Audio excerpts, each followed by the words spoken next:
पूरा। Pellet gun कर रहे थे। मैं भी जानता हूँ, आप भी जानती हैं, पैलेट गन चलती है तो वाइडर ट्रेजेक्ट्री में चलती है, एक आदमी को नहीं लगेगी, कम से कम एक पैलेट गन हिट करती है 30 आदमियों को। ठीक, बाकी कहाँ गए, एक ही पहुंचा राहुल गांधी जी के पास। कोई सेंसेस बात नहीं होता है। वी आर नॉट सरकार का ऑफिशियल स्टैंड है कि कोई गोली नहीं चली है, कोई गोली नहीं चली।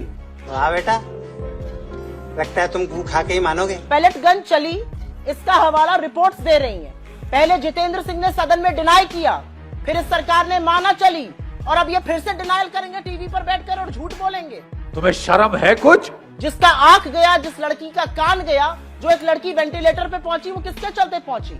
अमित शाह जी से कोई राष्ट्र के नाम संदेश नहीं मांग रहा है। आपसे सिंपल सवाल है, सारा देश आपसे पूछ रहा है और 30 सेकंड में उसका जवाब मिल सकता है। क्या पैलेट गन आपके आदेश से चली? अगर वो हाँ कहते हैं तो वो दोषी है, उन्होंने बर्बरता की युवाओं के साथ, उनको रिजाइन करना चाहिए। नहीं बेटा, ये ठीक नहीं है। अगर वो कहते हैं नहीं, मेरे आदेश से नहीं चली, तो पैलेट गन किसके आदेश से चली? अगर इस देश का गृह मंत्री जानता ही नहीं है तो वो बिल्कुल विफल है। He is incompetent to be the home minister. दोनों सूरतों में वो उस पोजीशन पर बने रहने लायक ही नहीं है। ये भगवान क्या जुल्म है। अमित शाह को स्टेटमेंट देना, राष्ट्र के नाम संदेश में कोई इंटरेस्टेड नहीं है। सिंपल सवाल है, कहाँ पे देना, यही तो मैं आदेश पूछ से रही चली या नहीं हूँ। चली? गोल पोस्ट आप लोग क्यों चेंज कर रहे हैं? पहले कहते थे नीट पर चर्चा करो, उसके बाद हुआ धर्मेंद्र प्रधान का इस्तीफा हो तब चर्चा करेंगे, फिर धर्मेंद्र प्रधान का इस्तीफा हुआ तो नहीं, अब अमित शाह ये बताएं कि, और कहाँ बताएं वो, मतलब कहाँ पे उनको ये बयान देना है? सदन में नहीं देना है कि गोली चली नहीं चली, किसका आदेश था? अभी बता है भाई, अभी बता है। कहाँ पे देना है ये जवाब? पूछना चाहती हूँ, ये जवाब कहाँ पे देना है? संसद की प्रक्रिया होती है अंजना जी। यहाँ पे मासूमियत ना बीजेपी दिखाए ना कोई और दिखाए। संसद की एक प्रक्रिया होती है, उस प्रक्रिया के तहत स्टेटमेंट देने की प्रक्रिया में स्टेटमेंट सर्कुलेट होता है।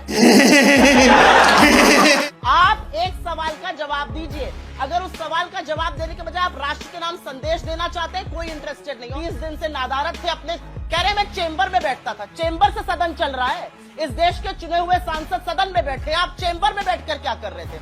आइए सदन में जवाब दीजिए। आप रणछोड़ बने भाग रहे थे, आप रणबांकुर तो है नहीं, आप तो दुम दबा के भाग गए। अरे क्यों आप भागे भागे फिर रहे हैं? आप मकर द्वार से आने के बजाय शार्दुल द्वार से निकले जा रहे हैं कि भैया कोई पकड़ ना ले। मैं सिंपल सी एक बात कहती हूँ, और वो बात ये है कि जब इनको फीडबैक आने लगा कि हाथ से सिचुएशन निकल चुकी है, जेन-ज़ी तो छोड़िए, जेन अल्फा खड़ा हो गया, सवाल पूछ रहा है, तो बेचारे क्या करते? आकर बोल रहे हैं मैं तैयार हूँ। खोट है इसके दिल में। पुष्कर धामी उत्तराखंड के चीफ मिनिस्टर कर रहे थे, लाइव चल रहा था हर प्लेटफॉर्म पर बीजेपी के। उसमें एक बच्ची खड़ी हुई, उसने कहा उसने ताइक्वांडो में नेशनल गोल्ड जीता, और उसके बाद वो आगे खेलने ही नहीं जा पाई क्योंकि उससे 1.5 लाख की घूस मांगी गई। धिक्कार है तुम पर। सारा लाइव डिलीट कर दिया गया। मुख्यमंत्री ने कहा बैठ जाओ, कोई बात नहीं, बैठ जाओ।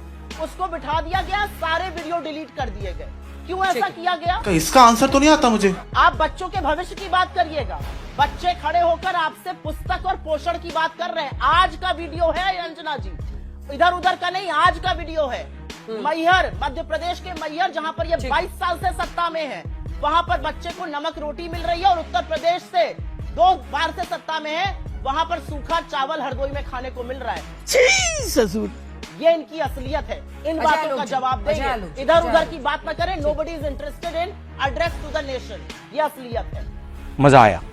यहाँ पे भी गोल पोस्ट चेंज होने लगा है ना। बात हो रही थी नीट, बात हो रही थी संसद पे चर्चा, गई मैहर, गई पुष्कर सिंह धामी, और पता नहीं कहाँ कहाँ घूमेंगे। पॉइंट वो नहीं है, पॉइंट ये है अंजना जी, सिंपल समझिए, क्यों नहीं चर्चा चाहते हैं। आज अमित भाई ने ये भी कहा अपने स्टेटमेंट में, माननीय गृह मंत्री जी ने, कि मैं बताऊंगा कि ये चर्चा क्यों नहीं चाहते। बोल चर्चा शुरू हुई नीट 20 तारीख एजिटेशन, चर्चा शुरू हुई Jantar Mantar agitation. Out of syllabus question अगर चर्चे में आ गया तो युवराज कहाँ से बोलेंगे? ग्रे मैटर की कमी जो ठहरी। अच्छा, जितना जवाब दिया जाएगा उतना ही ना बोल पाएंगे। वही एक क्वेश्चन आउट ऑफ सिलेबस आ गया, तब ताऊ क्या करेंगे? फंस जाएंगे भैया।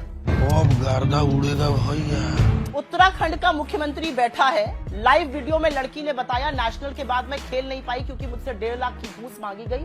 ये गोल पोस्ट बदलना है। एक बच्चे को सूखी रोटी और नमक मिल रहा है, ये गोल पोस्ट बदलना है।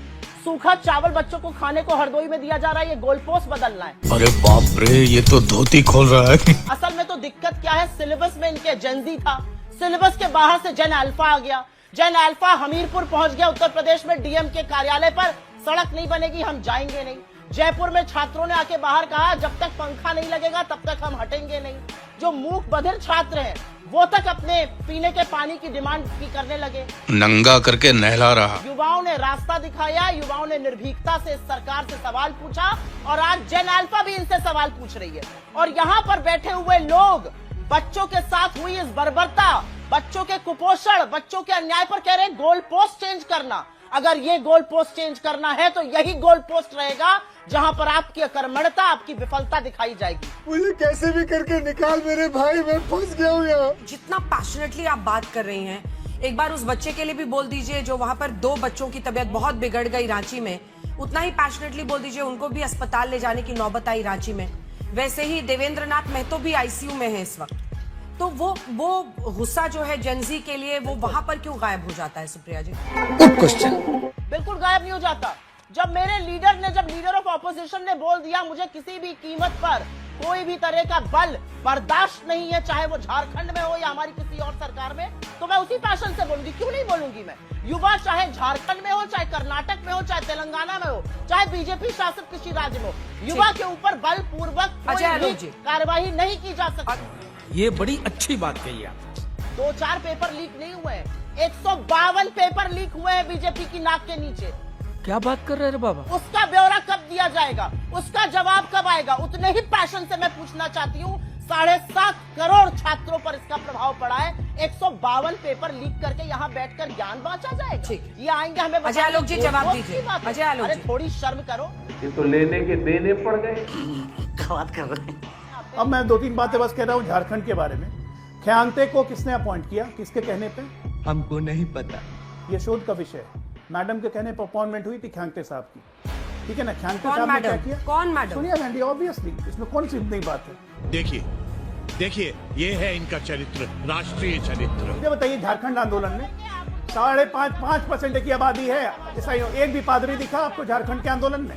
एक भी पादरी दिखा? एक भी फिल्म स्टार दिखा आपको झारखंड के आंदोलन में? एक भी राजनीतिक दल दिखा? हम गए थे, हमें मना कर दिया कि राजनीतिक दल हमारे प्लेटफॉर्म का इस्तेमाल नहीं करेंगे। छात्रों ने हमें मना कर दिया, नहीं घुसने दिया किसी राजनीतिक दल को। अभी आप खुद कह नहीं है एल्गोरिदम नहीं था मेटा का। मेटा का एल्गोरिदम कहां से मिलेगा? टेररिस्ट कहां से मिलेंगे झारखंड के आंदोलन में? हक दिया। बिल्कुल नहीं, ये फिजूल की बात है। और फिजूल की बात इसलिए है क्योंकि यहाँ पर इन्होंने एक बड़ी रोचक बात कह दी। ये कहते कहते आवेश में बह गए और कहने लगे कि देश विरोधी नारे लग रहे थे जंतर मंतर पर। तो नरेंद्र मोदी किसके लिए रील बना रहे हैं? वो रील बनाकर किसको माफ कर रहे हैं? जंतर मंतर वालों को। अपने ही है वो तो कह रहे हैं। आप कह रहे हैं देश विरोधी ताकतें वहां पर थी। नरेंद्र मोदी अपने को कह रहे हैं। कौन इसमें से सच बोल रहा है? बीच में मत बोलिए, मैं आपके बीच में नहीं बोली थी। धैर्य रखिए सुनने का। अगर आप चाहते हैं जांच हो मैं जवाब ले लूंगी आपसे। सब्सटैंशिएट करिए। यहाँ पर इनकी हिम्मत कैसे हुई? मैं बोलूंगी नहीं, मैं नहीं बोलिए। बोल लीजिए, पहले ये बोल ले फिर मैं बोलती हूँ। यहाँ पर आकर इन्होंने सोनिया जी का नाम ले लिया। क्या प्रूफ है इनके पास?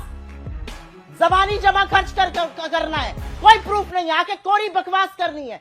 4 मंत्री झारखंड सरकार के एक समिति बनकर छात्रों से बात कर रहे हैं। छात्रों को इनवाइट किया, छात्रों ने कहा अपने मुंह से अराजक तत्व घुसाए हैं। छात्रों ने कहा पुलिस ने बहुत संयम से काम लिया। बात तो सही है। 20 दिन से नरेंद्र मोदी जी और गृह मंत्री जी सदन में क्यों नहीं आ रहे हैं? इस देश के प्रधानमंत्री के अंदर क्या इतना नैतिक साहस नहीं है कि वो देश के सदन में आ सके? सिंपल बात है। और जेनजी ना बड़ी सिंपल बातें समझती है। पैलेट गन चली, आंख गई, कान गया, बच्ची एक वेंटिलेटर पे पहुंची। सवाल इस बात का, लोगों ने अपने हाथों पे निशान दिखाए, कमर पे दिखाए, पैरों पे दिखाए, लड़कियों के साथ बर्बरता हुई। जो दिल्ली पुलिस ने डंडे के साथ एक महिला के प्राइवेट पार्ट में किया, वो सब ने देखा और निराशाजनक है, दुर्भाग्यपूर्ण है। भाई इसी पर तो हम सवाल पूछ रहे हैं, ये सब किसके आदेश पर हुआ? हाँ या ना? आपके आदेश पर पैलेट गन चली या नहीं चली? या तो आंसर हाँ है या आंसर ना है। दोनों सूरतों में आप इस देश के गृह मंत्री बनने लायक नहीं है। ये टीवी वाले भाई, बच्चों को शांत करना, उनको विश्वास में लेना हमारा दायित्व है और हमारी सरकार ये कर रही है। हम बात कर रहे हैं बच्चों से। हम इनकी तरह बच्चों को भेड़िया, ढोंगी, दहशतगर्द ये सब नहीं बुला रहे और बुला सकते नहीं है, क्योंकि वो देश के युवा है, देश का भविष्य है, देश का वर्तमान है। अगर हमसे भूल हुई है, हम कान पकड़ के उनसे माफी मांगने को तैयार है। इनकी तरह नहीं उनको भेड़िया और दहशतगर्द और जनरेशन गटर बुलाए। इनका तो वो लोग बैठे हैं जो हाथ में तख्ती लेके चल रहे हैं और कहते हैं जनरेशन गटर है जेनजी को। ये तो इनकी असलियत है, ये इनके लोग हैं। भेड़िया बुलाया, दहशतगर्द बुलाया, क्या नहीं बुलाया। और प्रधानमंत्री रात को 12 बजे रील बनाने लगे, जेनजी की लैंग्वेज इस्तेमाल करने लगे, फ्रंट कैमरे से टेलीप्रॉम्प्टर पढ़ने लगे, मित्रों से फ्रेंड्स पर आ गए। ये तो असलियत है, ये इनका कच्चा चिट्ठा है। ठीक है।